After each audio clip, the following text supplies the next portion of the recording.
Vanakkam, Nanbare. Vanakkam in my mother tongue, which is Tamil, means welcome, and Nanbare means friend. So, Vanakkam Nanbare means welcome friend. The next time you meet a Tamil person, you can surprise them by saying Vanakkam Nanbare to him or her. Now, you didn't expect that you were going to learn some Tamil by taking this course, I know it. And I know that you're feeling immensely grateful to me for teaching you some Tamil as some added bonus of taking this class. But please don't send me any gifts. I'm serious. Talking of gifts, we should all consider happiness to be a gift because it has so many positive effects on us, on our productivity, on our altruism, and actually even on our objectivity. In a paper that I had the pleasure of working with one of the most well-respected names in all of social psychology, Yakov Trope from New York University, we showed that people are more objective, that is, more capable of handling the truth when they are happy versus when they are not. And yet, as I started discussing in the last video, many of us devalue happiness. One reason we devalue happiness is because of the negative beliefs we have about it. We think that happiness will make us lazy, that it will make us selfish, or that happiness is fleeting. But as we saw, these beliefs are all wrong. Happiness actually makes us more successful, more altruistic, and it need not be fleeting. I'll have more to say about how happiness need not be fleeting in a video that's coming up soon. But for now, let me turn to discussing two other reasons why we devalue happiness. The second reason we devalue happiness is because we fail to define it in concrete terms. It turns out that when something is not clearly defined, we tend to devalue it. This is because of something called the fluency effect. According to this effect, we like something more when we understand it more easily. And as you can imagine, it's not easy to understand something if it is not concretely defined. This idea that we gravitate towards things that are more easily defined or easy to see reminds me of a famous story of this Sufi saint called Mullah Nasruddin. In case you haven't heard it, let me tell you what happened. Once, Mullah was searching for something desperately under a street lamp. A passerby noticed him and asked him, "What are you searching for?" And Mullah said, "I've lost my wedding ring and my wife is going to kill me if she finds out that I've lost it." The man was able to empathize with Mullah's plight because he himself was married, and he started helping Mullah search for the ring. Soon, two other people who were also passing by joined the search party. They too were eager to help Mullah because they also were married and they could easily imagine Mullah's plight. After about 10 minutes of searching, one of the men in the search party turned around to Mullah and asked him, "Mullah, where exactly did you lose the ring?" And Mullah said, "Oh, over there in the woods," pointing to a forest about 50 meters away. The three men were flabbergasted, their jaws dropped, and they asked Mullah in unison, "Why then were you searching for the ring out here?"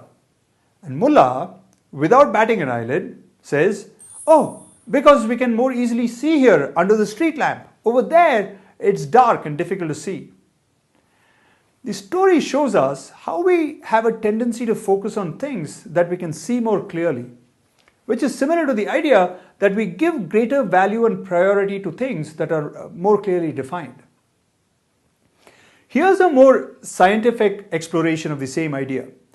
Imagine that you're looking for some cough syrup and you walk into a supermarket and you come across two brands, brand A and brand B. As you can see, brand A is easier to read. Brand B, on the other hand, is more difficult to read. Which brand are you more likely to buy? Studies show that you're more likely to choose brand A. Why? Because it is easier to read and process. In much the same way that we value things that are easier to see and process, we devalue things that are difficult to see and process. You are likely to devalue happiness if you aren't clear about what it means to you. In other words, a big reason we devalue happiness is because we don't have a readily available concrete definition of happiness. We'll fix this problem, by the way, in the next video, where I will ask you to come up with a concrete definition of happiness. Let me turn my attention now to the third and final way by which we devalue happiness. This is due to something that researchers call medium maximization. The simplest way to understand medium maximization is that we often forget what we ultimately want in life, and we end up chasing the mediums that are supposed to get us what we ultimately want. Money is a classic medium. By itself, money has little value. It's just pieces of paper. The only reason we want money is because it can help us get other things, like a house or a vacation or medicine or books. As the saying goes, money is what money does. But many of us seem to forget this, and we start chasing money as if it were the end goal. There are several papers that have documented this phenomenon, including this one, which is one of my favorite papers by researchers from the University of Chicago, titled, what else? Medium maximization. Judging by what's on people's genie wish list, it's not just money that distracts us from happiness. Other goals like status and fame do it too. And many times, we don't even realize that we are sacrificing happiness for the sake of these other goals. I have been thinking about happiness and working on the topic for several years, and yet, once in a while, even I get tripped up by the fundamental happiness paradox. Just the other day, I was shopping for a pair of glasses, and I found out that there was this deal going on.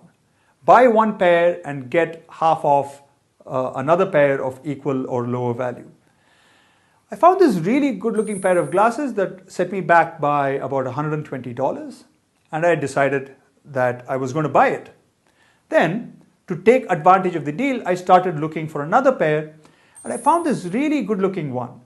It was better than all the other options. I was about to select it when I noticed that it was worth only $70. Remember that I could choose another pair that was also worth $120. So by selecting the $70 pair, I felt that I was actually losing $50. But at the same time, I knew that none of the other pairs of glasses was as good looking as the $70 pair. So what was I to do? Select the good looking pair that was worth only $70, or select a worse looking pair that would give me more value for money. As I was breaking my head thinking about this, a voice in my head suddenly popped up. It said, "Dr. Happy Smart, you've been working on the topic of happiness for a number of years, and you, of all people, shouldn't commit the fundamental happiness paradox. You should select the $70 pair because that's clearly the better looking one. So what if it costs a little bit less?